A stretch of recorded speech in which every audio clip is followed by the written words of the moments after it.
അച്ചടക്ക ലംഘനം നടത്തി എന്ന് പറയുമ്പോഴും അച്ചടക്ക ലംഘനമല്ല നടത്തിയത്, അതല്ലെങ്കിൽ ഇങ്ങനെയാണ്, തനിക്കതുകൊണ്ടൊന്നുമില്ല എന്ന് പറയുന്നത് ഈ പരസ്യ പ്രതികരണം നടത്തുന്ന ഒരു ധാർഷ്ട്യത്തിൻ്റെ ഭാഷയാണ് എന്ന് വിമർശിക്കുന്നവരുണ്ടായിരുന്നു. ആ ഭാഷയാണോ പ്രകടമാക്കുന്നത്? അല്ല, അതാണ് ഞാൻ പറഞ്ഞത്. നമുക്ക് ഈ ഒരു അഭിപ്രായ വ്യത്യാസം എപ്പോഴും ധാർഷ്ട്യമായിട്ട് എന്തിനാ തോന്നുന്നതെന്നുള്ളതാണ്. ഒരു അടിമത്വം എപ്പോഴും വേണമെന്നുണ്ടോ? നമുക്ക് അഭിപ്രായം പറയാമല്ലോ. നമുക്ക് വ്യത്യസ്തമായിട്ടുള്ള വ്യൂ പോയിന്റ്സ് ഉണ്ടാവുമല്ലോ. അതെന്തിനാണ് നമ്മൾ വിധേയത്വം വേണമെന്ന് വാശി പിടിക്കുന്നത്? ഈ അഭിമുഖം ചോദിച്ചത് ഞാനാണ്, പക്ഷേ മാധ്യമങ്ങളിൽ അഭിമുഖം കൊടുത്തു, അങ്ങനെ ചട്ടലംഘനം നടത്തി, അതുകൂടെ പറഞ്ഞുകൊണ്ടാണ് കുറ്റാരോപണ മെമ്മോ തന്നിരിക്കുന്നത്. അതിനുശേഷമാണ് ഈ അഭിമുഖം.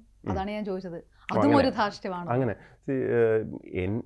എന്നെ സംബന്ധിച്ചിടത്തോളം ഞാൻ ഗവൺമെൻറ് സർവീസിൽ ജോയിൻ ചെയ്യുമ്പോൾ നമ്മളുടെ ഫണ്ടമെൻ്റൽ ഡ്യൂട്ടി എന്ന് പറഞ്ഞാൽ ഭരണഘടന അനുസരിച്ച് പ്രവർത്തിക്കുക എന്നുള്ളതാണ്. ഞാനിപ്പോൾ ഈ സംസാരിക്കുന്നത് എൻ്റെ എക്സ്പ്രഷൻ ഓഫ് എൻ്റെ ഫ്രീഡം ഓഫ് എക്സ്പ്രഷനാണ്.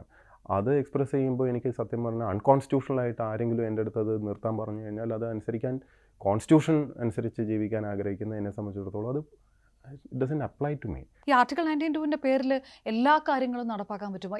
അതായത് ഒരു സിസ്റ്റത്തിനകത്ത് നിൽക്കുമ്പോൾ, അല്ലെങ്കിൽ ഇപ്പം ഒരു കോർപ്പറേറ്റ് സ്ഥാപനങ്ങളൊക്കെ ഒക്കെ ആണെങ്കിലും അതിലൊക്കെ അനുശാസിക്കുന്ന ഒരു സിസ്റ്റം ഉണ്ടല്ലോ, ആ സിസ്റ്റത്തിനപ്പുറത്തേക്ക് ചെയ്യണം എന്ന് ചിലപ്പോൾ ആൾക്കാർക്ക് ആഗ്രഹം ഉണ്ടെങ്കിലും അത് നടപ്പാകുമോ? അത് പ്രായോഗികമാണോ? ഒരു രാഷ്ട്രീയ പാർട്ടിയിലുള്ള നേതാക്കന്മാർക്ക് പോലും അവരുടെ പാർട്ടി കേഡർ സംവിധാനങ്ങളും അതെല്ലാം അന്വേഷിക്കേണ്ടേ? ഒരു സിനിമ താരങ്ങൾക്ക് അവരുടെ സംഘടനയോട് ചോദിക്കുക, അങ്ങനെ എല്ലാത്തിനകത്തും വളരെ കറക്റ്റായിട്ടുള്ള കാര്യമാണ് ചോദിച്ചത്. അപ്പോൾ ആക്ച്വലി വളരെ കറക്റ്റായിട്ടാണ് ചോദ്യം ചോദിച്ചത്. ഓരോ സംഘടനയ്ക്കകത്ത് ഇരിക്കുമ്പോഴും ആ സംഘടനയ്ക്കുള്ള സിസ്റ്റം ഉണ്ട്, അതിന് റെസ്ട്രിക്ഷൻസ് വെക്കാം.